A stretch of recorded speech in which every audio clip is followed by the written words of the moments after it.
Spotlight. The coronavirus pandemic has seen many stories of people helping each other.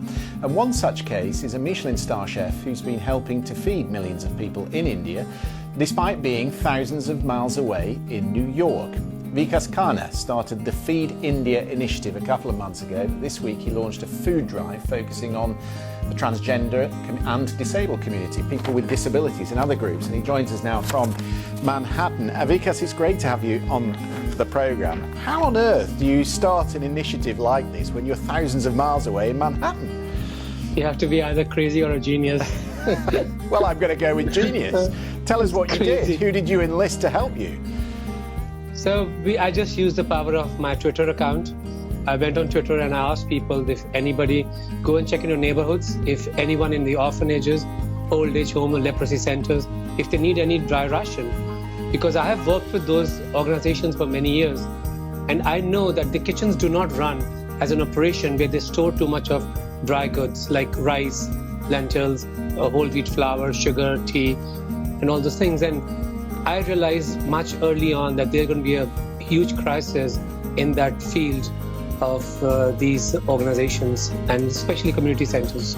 And also for those thousands and thousands of migrant workers who were returning to their home villages across India, of course. I mean, these days you're famous. You've cooked for the Obamas, you've been on TV shows with Gordon Ramsay, but it wasn't always that way, was it? You're not from a rich family, so I dare say you understand how precarious it can be in India.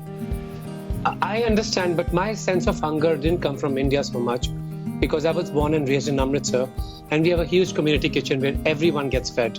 The entire city can eat there. But my sense of hunger came from New York when I was struggling here from the very bottom. And it's not easy rising as a brown kid who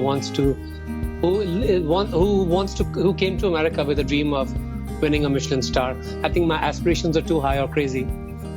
My sense of hunger came from New York when I used to be at Grand Central or sleeping around. And this is when post 9/11 was also happening. It was not easy for us to get jobs. So I realized that my sense came from living in America of hunger more than in India. And you're paying it back. And your mum's on her own in India. My mom's on her own in Amritsar, that's North India city where the Golden Temple is. And, I wanted to give up on this whole initiative because it's very hard. I'm so used to working in a caliber of Michelin star restaurants, no follow-ups with chefs. You say one thing once and you don't have to repeat or follow up. But when you're running initiatives like this so many miles away, you constantly need to follow up with people. And with the lockdowns, the deliveries were not easy at all. So I gave up on April 11th. I called my mom, I said, Mom, I can't run this. It's too difficult, it's too challenging. If I was in India, I possibly would have done much bigger job, maybe a better job. And she said, I trained you for almost 50 years. Not that you can take selfies at home. I want you to feed my country right now. You've been trained to do this. And don't give me these excuses. And since that time, I have not looked back. We fed more than 13 million people, almost 13 million people till now, which is a big number. How many? Say that again.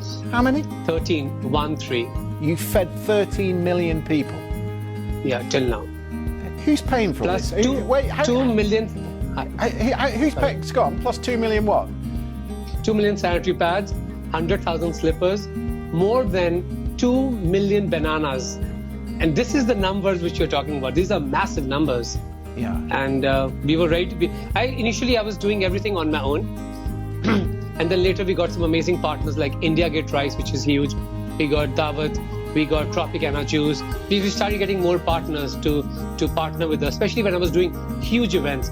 On 2 days before Eid, I did an event which fed 200,000 meals at Haji Ali in Mumbai.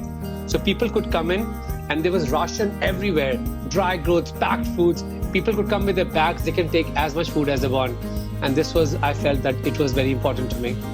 Where's the money come from? Who have you enlisted to help you with this? Has it sort of grown and mushroomed as you've been carrying on? I initially was spending on my own, but now because we can do partnership with brands, and I tell them, listen, if you come on board, just give me your product. I'll put you on all my social media feeds, and we get the food to the people who need it the most. But some days we were at the inside the trains, on the railway stations, at the bus stops, community centers, leprosy centers, orphanages, highways. We were serving food everywhere. One day we served almost 500,000 meals in just a single day around India in almost 48 cities. I'm being told to wrap up. I could talk to you all day, but we're running out of time. I just want to very quickly understand, do you send recipes as well? Do you tell them how to cook it? Yes, we were testing recipes of the food which will not get spoiled because India is getting very hot right now. So we're making kind of khichdi's, which are Indian risottos, with just rice and putting flavors in them so that they're very sustainable. Vikas, I'm sticking with genius. I think you've done brilliantly. Well done, you. Fantastic effort. Thank you. Well done.